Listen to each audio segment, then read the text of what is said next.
Salam Kerahiman. Hari ini tanggal 21 Mei kita akan bahas dari Diary 1273. Kita mulai ya. Demi nama Bapa dan Putra dan Roh Kudus, amin. Oh Allah yang Maha Rahim, kebaikan yang tak terbatas, hari ini seluruh umat manusia berseru dari jurang kepapaannya kepada kerahiman-Mu, kepada belas kasih-Mu. Oh Allah, mereka berseru dengan suara kepapaan yang memilukan. Ya Allah yang murah hati, janganlah menolak doa kaum buangan di bumi ini.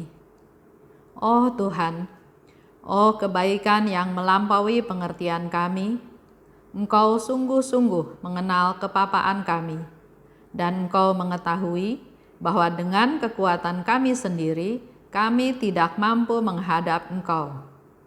Maka kami mohon kepadamu, limpahilah kami dengan rahmat-Mu, dan tingkatkanlah selalu kerahiman-Mu dalam diri kami, supaya kami setia melaksanakan kehendak kudus-Mu sepanjang hidup kami, dan pada saat kematian kami.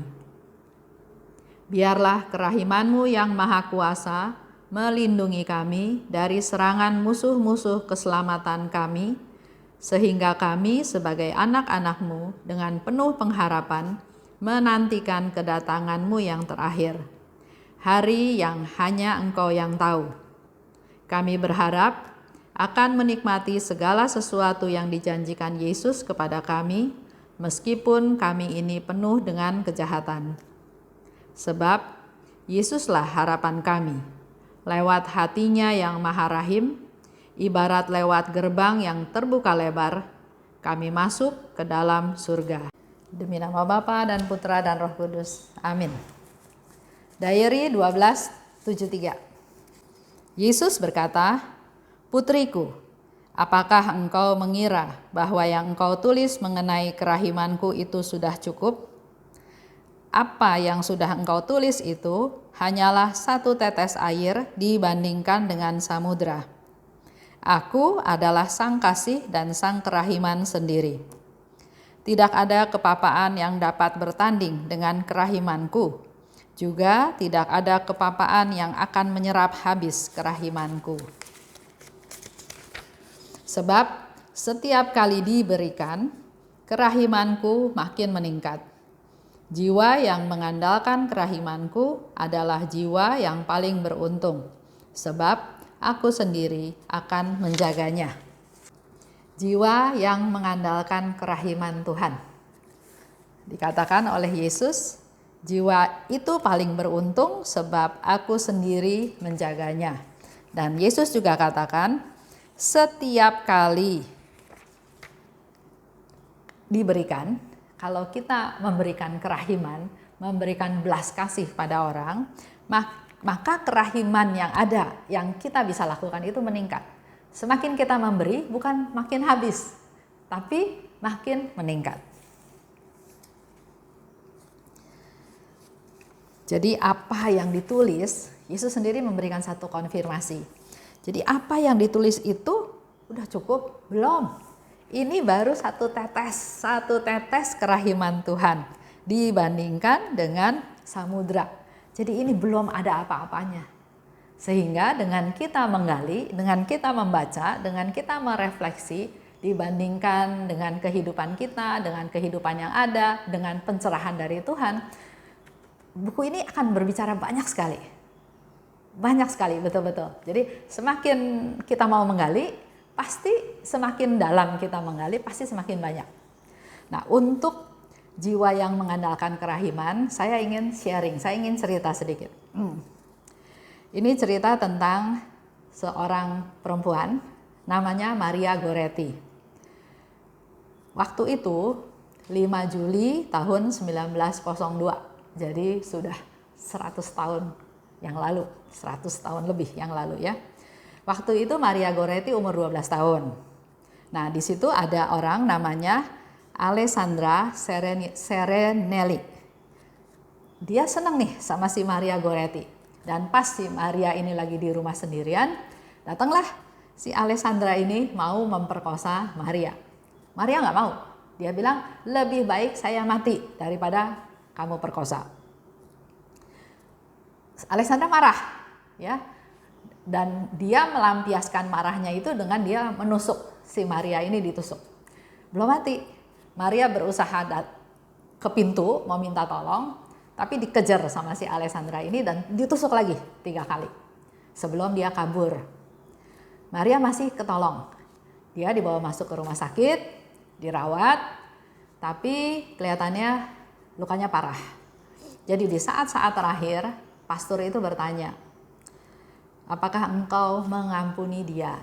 Dan Maria jawab, iya, saya mengampuni dia. Dan saya ingin ia kelak ada di surga bersama saya.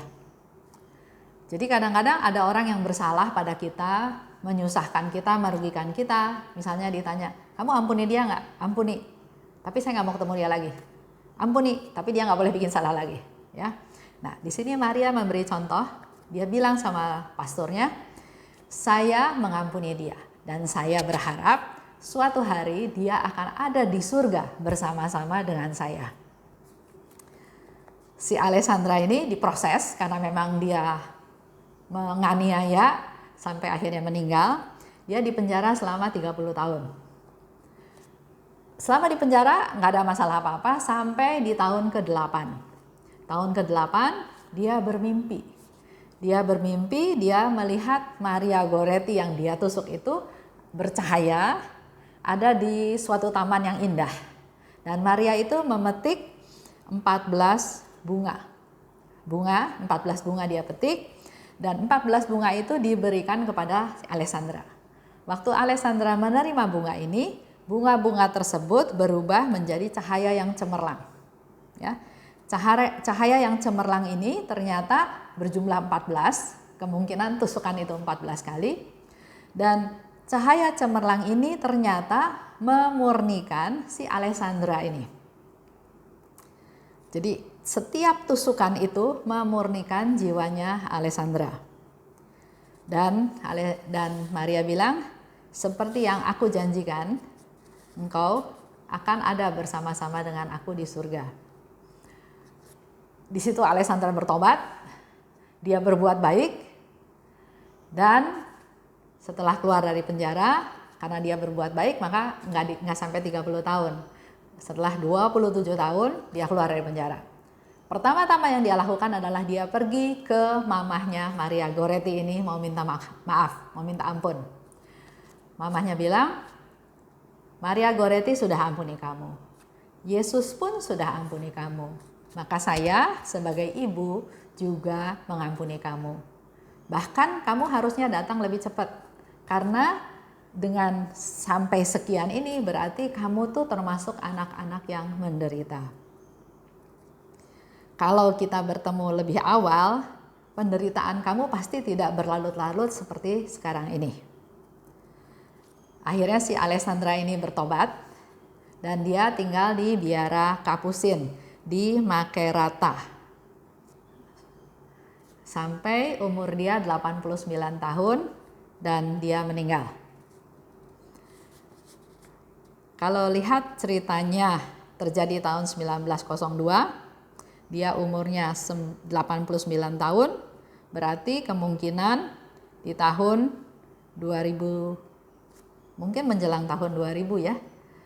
Tapi ternyata pada tahun 1950, Maria Goretti diangkat menjadi santa, dikanonisasi di alun-alun Santo Petrus di Roma.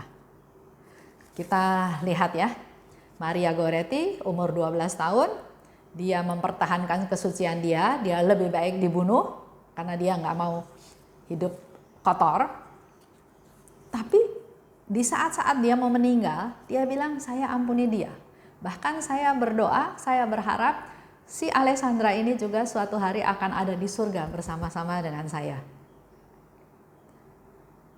Tahun 1950 dia diangkat menjadi santa.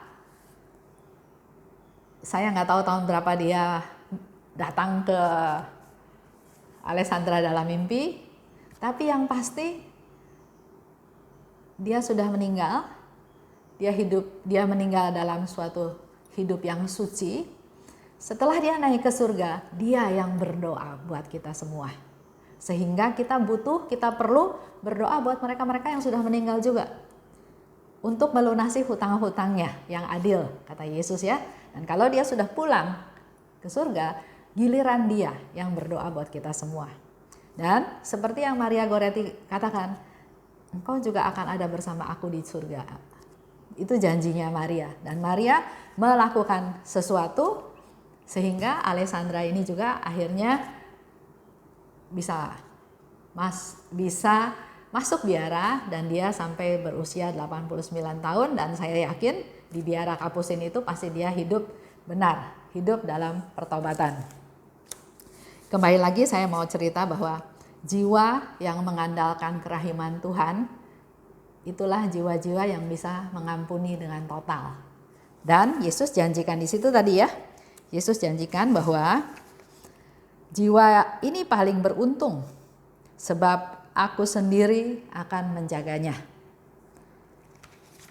Jadi kita jadilah orang yang berbelas kasih, orang yang mengampuni.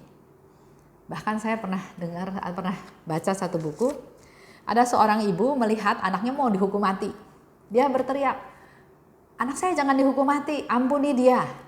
Terus tentara jawab, enggak mungkin anak kamu diampuni, karena anak kamu enggak layak dikasih pengampunan. Terus ibu ini bilang, justru kalau dia enggak layak, maka saya minta belas kasih kamu.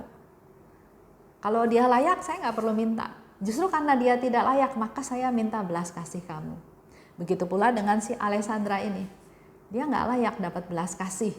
Tapi Tuhan mengajarkan kepada Maria Goretti yang baru 12 tahun untuk berbelas kasih, untuk mengampuni, bahkan untuk menyelamatkan jiwa si Alessandra ini supaya bisa suatu hari menikmati sama-sama ada di surga. Itu menjadi tantangan kita ya. Kita masih punya waktu, masih hidup, masih banyak bertemu dengan orang-orang, apa yang kita mau lakukan? Dendam, acuh tak acuh, masa bodoh, mengasihi, mengampuni, itu semua pilihannya ada di kita. Baik, kita masuk ke doa. Demi nama Bapa dan Putra dan Roh Kudus. Amin. Terima kasih Tuhan atas Santa Maria Goretti yang Engkau berikan kepada kami. Kami mau belajar darinya ya Tuhan, agar dalam hidup ini hanya diisi dengan belas kasih-Mu. Tidak memikirkan diri sendiri, tidak memikirkan kekecewaan, kemarahan, kesakitan, tapi yang diberikan hanya satu, yaitu pengampunan. Yang bisa diberikan adalah hanya mengasihi, bukan hanya orang yang baik terhadapnya, tapi orang-orang yang menganiaya dia. Biarlah ini boleh menjadi bekal untuk hidup kami hari ini dan hari-hari yang akan datang, agar kami bisa menjadi orang-orang yang berbelas kasih, yang dipenuhi oleh kemurahan-Mu Tuhan. Karena Yesus sendiri katakan orang-orang yang mengandalkan kerahiman Tuhan adalah orang yang paling beruntung, karena Yesus sendiri yang menjaga mereka. Amin. Demi nama Bapa dan Putra dan Roh Kudus. Amin. Salam kerahiman.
sky.